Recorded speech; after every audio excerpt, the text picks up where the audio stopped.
they come. Corinne, if you're listening, here they come.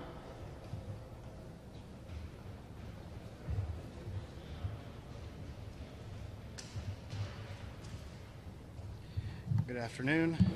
I'll keep putting microphones. News conference is started. Good afternoon again.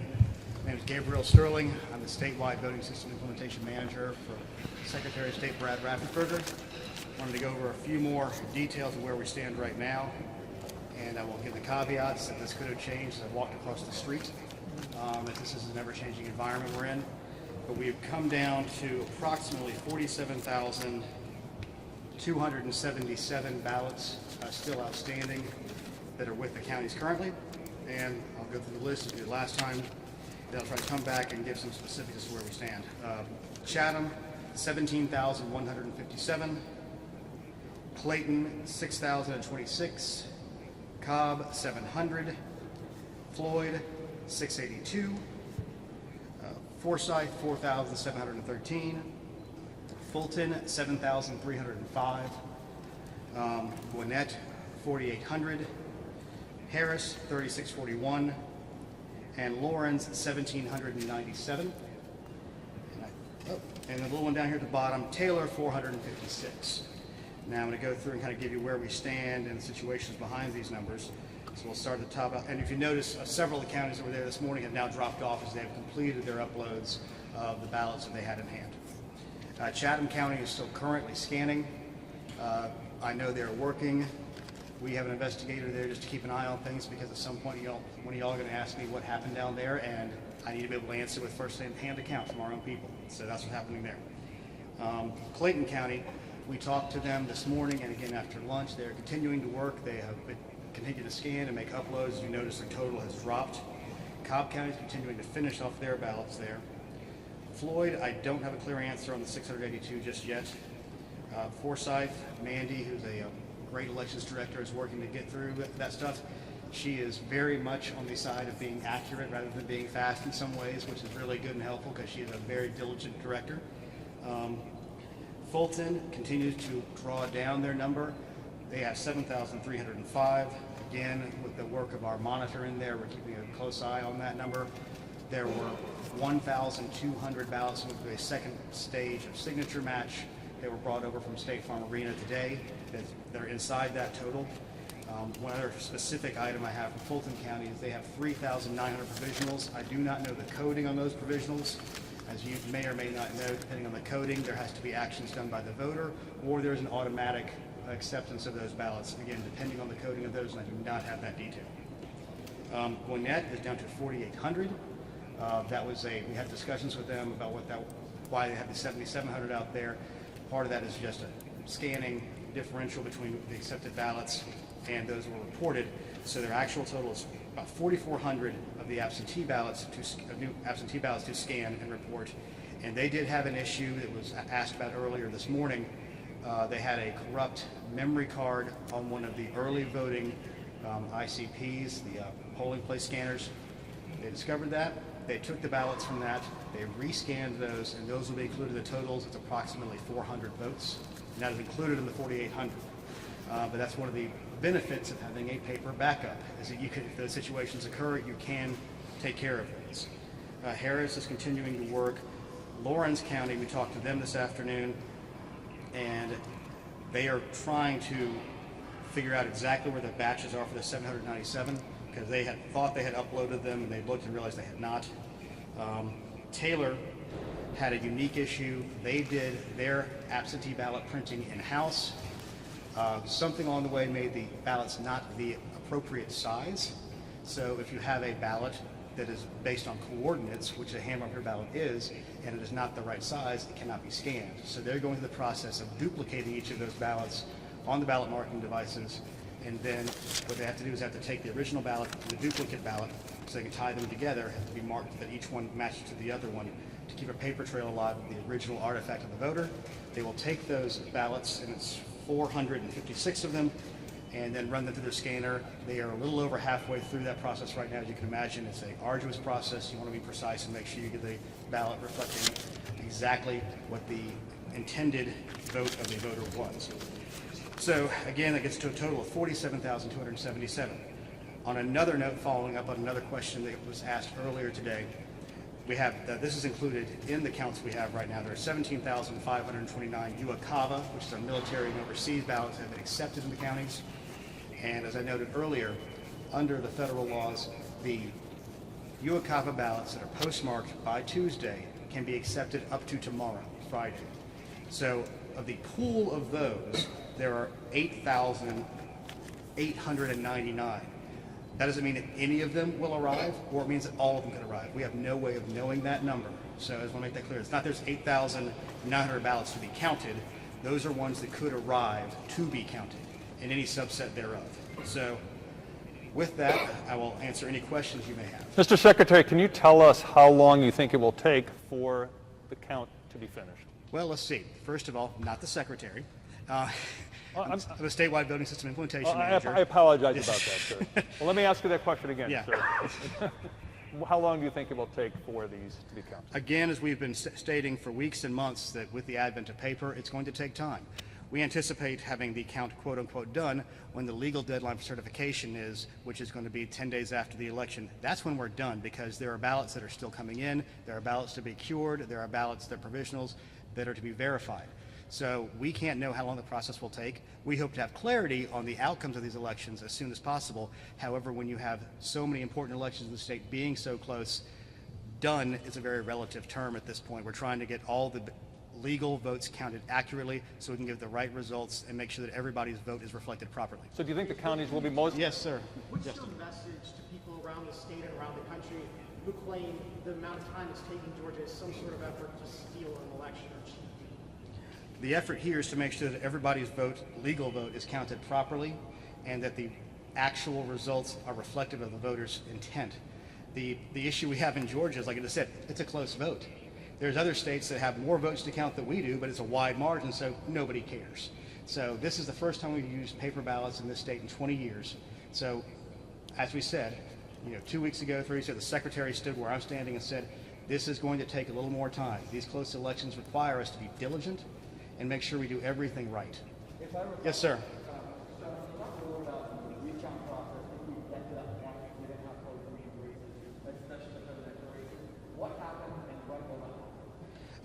Under the law in this state, there's two different ways you can request a recount. You can request it before certification if you are going to allege that there's any specific irregularity that has occurred. That would be a county by county function. We don't see a mechanism in place to call for a statewide recount under that scenario.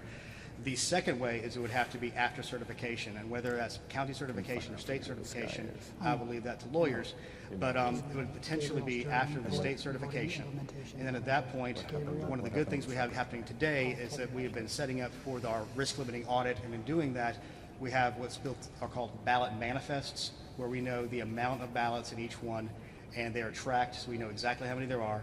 And the rule we passed to help define the recount after we passed HB 316, which was our election reform law that was supported by Secretary Raffensperger, was that essentially you would take a sample amount of ballots, run them through the scanner, make sure that it matched what we saw there, and then you would rescan those ballots on these central scanners called the ICC at each one of the counties.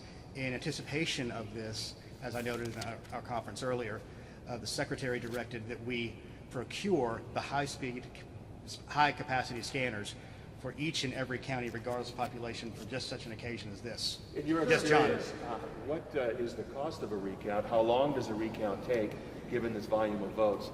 And in the history of Georgia, have recounts ever made a difference in the results? We anticipate most recounts do not make differences, but in the past, we weren't involving paper on that, especially this volume of hand-marked paper. The cost, unknowable, unknown at this point. I couldn't give you an answer on that one. The good thing is we have already procured the necessary equipment statewide for such an occasion. How long it's going to take? It will be faster than what we saw in Chatham County, where a judge decided to order a hand count of the ballots we had off the BMDs, and it took 5 days to do 5,000 ballots. In this case, using technology, we anticipate it could take up to a week. Again, that's just our first blush look at it. In fact, we were talking with some logistics companies earlier about making sure we put processes in place with the counties but it would have to be after the certification in order to make that happen. Yeah, John, Quick follow-up on the timeline. So you have to, by law, certify by November 13th, is that correct? No, the counties certify by November 13th. The state has to certify by November 20th. And in that process, do you anticipate sooner than later? I know you can't guess on a time frame, but what is your best guess? By this weekend, by Monday, we might have a Here's the issue. We are reliant upon the counties to do their jobs and do their jobs properly. We had a conference call with all 159 counties this afternoon, led by our elections director, Chris Harvey, basically laying out this timeline to them, saying the sooner you get the stuff to us, the sooner that we can get the your certifications done, the sooner we can get the audit done, and the sooner we can get our certification done, so we can get that out of the way. Because we need to understand a few things about those 159 elections directors I was talking about before. We have a potential in the state of having a statewide runoff for a state level election in the PSC. That means that there will be one on December 10th. That means they have to be prepared for that. Under our state law, they have a rollover list where they're going to have to get the absentee ballots out for all, it's nearly 700,000 people now. The state's not doing that in this particular case if there's a state runoff. There are 3 counties that have the Congressional District 5 runoff election to fill out the remainder of John Lewis's seat. And early voting for that begins, believe it or not, on Monday. So they'll be running those elections. At the same time, they're going to be preparing for this audit. We have to get ready for certification, and then a recount. And then in the middle of that, we now look like we're going to have a runoff potentially for the Purdue seat along with the Loeffler seat. And the state will be doing the rollover list for those, which again is 700,000 ballots we have to prepare for. We have worked on making sure inventories are in place for those runoff elections. For the absentee process, we encourage the counties to go through their inventories. The state ordered stuff about a month ago on the just in case this scenario presented itself. So obviously, John, lots of things happening at one time. These elections directors are going to have a very good sleep sometime after probably January 15th. Yes, ma'am. Hold on a second. No, sir. Yes, ma'am.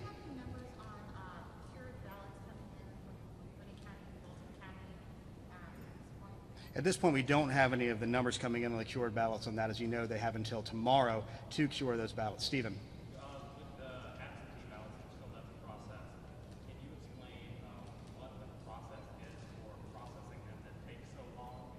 I guess why does it take so long to process an absentee ballot after the election?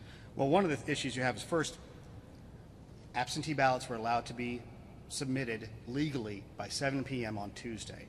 So like I said before, everybody's running the election on Tuesday, so you get into Wednesday. Then you have to do signature verification to assure that that ballot belongs to the person who previously requested it. So that's one of the important things, is we want to make sure the actual human being who voted that ballot is the one who requested that ballot. That's a very important distinction of absentee ballots in Georgia. Then they have to go through the process of putting them into batches. Then they get scanned. And when they get scanned, if there is a overvote or an ambiguous mark on an election, it then has to be adjudicated, and that requires volunteers from the Republican and Democrat parties to sit together to decide what that voter meant. And when you have a larger number of ballots, it takes a longer amount of time. Yes, sir. This morning we said there were 17,000 ballots still outstanding in Chatham County. You just said there are still 17,000 ballots outstanding. Do you have any more information? Well, let me explain what the difference of outstanding means. I mean outstanding from our vote totals. They have 15,000 scanned, and they have 2,000 more to scan. I know they're working on it right now. As I noted before, and if you go to the Savannah Morning News, they've got a good explanation of their split registrar versus elections, which slows that process down compared to other states. So they batch them a little bit differently, and that just takes some more time. That's one of the reasons we're taking an investigator, to make sure there's no, that's the reason I'm aware of right now. We want to make sure there's nothing else that's causing any issues down there. Yes, sir. You had mentioned that every legal vote will be counted. Have you identified any votes, ballots that have come in that you would consider not to be legal or illegal? First of all, the Secretary of State's office does not make those distinctions. Those are county-level decisions made by county elections directors and their designees. Any ballot that came in late after 7 p.m., it's not that it's an illegal vote, it's just it's no longer allowed to be counted because it came in too late under the law. It's things like that. So we will have an inventory of those after the election, but right now we're focusing on counting those legal votes that we know are there. When you do the risk limiting, Hold on, Emma. Oh, you know what? You've been patient. Okay. Yeah. thank you. When you do the risk limiting audit, Yes. and you rescan the ballot, are you scanning the QR code or the human readable text? Well, on the risk limiting audit, there is no scanning. It is only based on what a person can read. So that's what the whole point of this is to make sure that the outcome is reflective of what the individual voter who read their ballot, who scanned it to go in, is what is done. Yes, sir.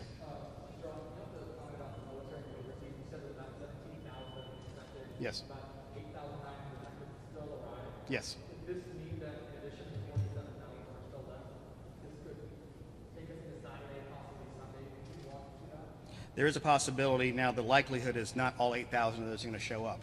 But I understand that with the close nature of, especially the presidential race, those could become vital and important. But there is a cutoff time. That's why we have laws. That's why we have certification times. And the reason that we have those is so we can get to an ending. As I stated before, we have to certify this election by November 20th because under the law, we have to get the federal runoff ballots for the Senate runoffs out by Saturday to Uwakava on Saturday the 21st. So we can't have anything get in the way of our timelines on this. So it's going to be difficult for us to make it as it is, and our poll workers, our elections directors, our election staff, the Center for Elections, they're going to be putting a lot of long hours to bring democracy to the people of Georgia. Mr. Sterling, do you Yes, have a Emma. rough timeline on provisional numbers, when we might have a sense of how many there are? The only one we have right now is because we have that monitor in Fulton, we know it's 3,900. I don't have an answer with it. We're working with the counties to get a handle on how many they have. Obviously, they have to be cured or actually verified by tomorrow, and I don't know the codes on any of these. So right now, I've really put a lot of work into the elections directors right now to answer questions. So that's one I'm going to leave for a little bit later. I'd like to know the answer, but they're really focusing on getting those last ballots done. Yes, ma'am. Can you just briefly sum up and recap the difference between this morning's conference and today, the preparation changes that have taken place? Frankly, I don't remember the number I gave this morning. I think it was like 62,000. I thought there were a little over 47,000 now, but there's been changes even inside that number, like I noted before, the Gwinnett numbers from that one scanner for absentee in person, which is what early vote is. And actually, while I have everybody here, just to clear a few things up, people get confused. Early voting, and they go online and they look for, I've listed as having requested an absentee. I didn't. Early voting in person is what they call absentee in person. So that is what they have done. They voted absentee in person. So I know there's some confusion out there, so I want to clear that up. We feel like we're in a very good position to have most of it done. Heck, we've got most of it done now. We're down to the final percent or so, which when a race is this close, obviously everybody wants to know when's it going to be over. The only outlying edge we have is the certification deadlines. Yes, sir.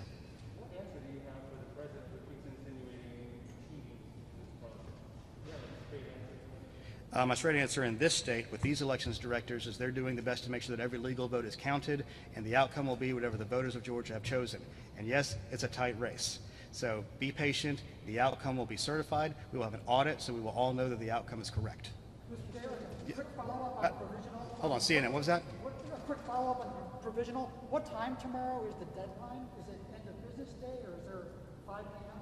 You know, I'm not sure. I have to get back to you with that. I mean, my assumption would probably be end of business day. It's not going to be midnight for some of these people because we have to have people operate in their regular business hours. Yes, sir. The Secretary of State. What's that? Where is the Secretary of State? He's in meetings trying to keep up with a lot of this stuff right now. I'm the numbers guy, so I get to talk about some of this stuff. Yes, sir. Like the jacket, by the way. Individual voters validate his vote. I know you can see whether or not it's been accepted or not, but can they validate it as to the accuracy they actually voted? There is no paper trail to go back because under the state constitution of Georgia, it is a private vote. As an absentee ballot, we have a secrecy sleeve around that. So once it is verified as having come in, the secrecy sleeve is separated from the individual so that when they open the ballot, they don't know who that's tied back to. So there's no way for the person to verify it once it's been cast. Every single vote has to be looked at and examined by that individual voter as they send it in. And with the outcomes we've seen, this pretty much falls in line with everything we've been looking at. Everybody's credit for voting is there, absolutely, but there's no physical way to tie a vote back to a person. That would lead to things like vote buying. It's the reason we don't allow photography of your ballot in the booth. What else we got? Yes, ma'am. Let's go over the unless they're going to visit Chatham County, what exactly are they overlooking at this point? At this point, they're going to be looking at the process and making sure, because we anticipate with any area that goes quote-unquote late, even though this is part of the process, there will be questions raised. We want to be able to have a first-hand account of how things were processed and what was done on the ground. Sir, if I can just clarify Yes, sir. two things with you. The 43,277 number, that doesn't include provisional ballots. That does not include provisional ballots because those may or may not be counted. And the other thing is the 8,899 overseas ballots. Is that just military, or could that be? It's uniform military overseas. It could be an expat. Yes, it could be under that same thing. Yes, John. Having said everything that you said about the numbers and the process and the integrity of the system, to what degree are you aware of great concern in the public all across this country and certainly in Georgia about the integrity of the process. Concerned that maybe somehow votes are being found that are trying to rig the system and put the system at their mercy and come out with an outcome that the voters did not want. Well, I think if anyone's going to try to rig a system, they might have seen something a little bit less close than this. That's one. Two, we have in this process 159 dedicated elections directors and their staff who are working to get this right. They are working diligently every single day. We know how many requests came in for absentee ballots. We know how many ballots were received. So that is an outward bound, so nobody could suddenly show up with 100,000 extra ballots somewhere. In this state in particular, we take security very seriously. The entire name of our campaign for launching this new system was Secure Your Vote. And it's really important. And I understand that in other states there are questions. I can only speak for this state, and I can speak for the people of Secretary Raffensperger's staff, the elections directors around the state. They're going to get it right. We're going to have an audit to prove they got it right. We went for risk limiting audit, which is a little more difficult to do than traditional audit. We're going to have a recount for president more than likely, and people will see those outcomes stay essentially the same. The recount we had in Savannah really proved that the scanned ballots were the same as when a human being read and counted those ballots. So I feel like in this state, we have taken the steps at every level to secure that vote and make sure the integrity of the ballot is protected. No. All right. Yes, ma'am. Sorry.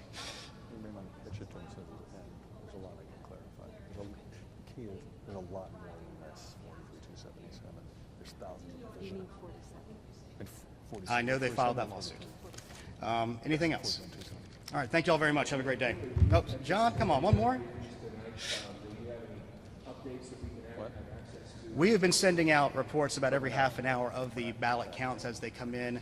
We will try to supplement those with county level counts as well if we can get to that point. But the main thing is balloting is continuing, ballot processing and counting is continuing. We have the basic pool of ballots that are there, so we know the outward edges of these things. Again, I said I was prayerful that we would be done today, this morning. I am still prayerful for that, but if it has to go to tomorrow to make sure that we get it accurately done, then so be it. So thanks a lot, guys. Thank you.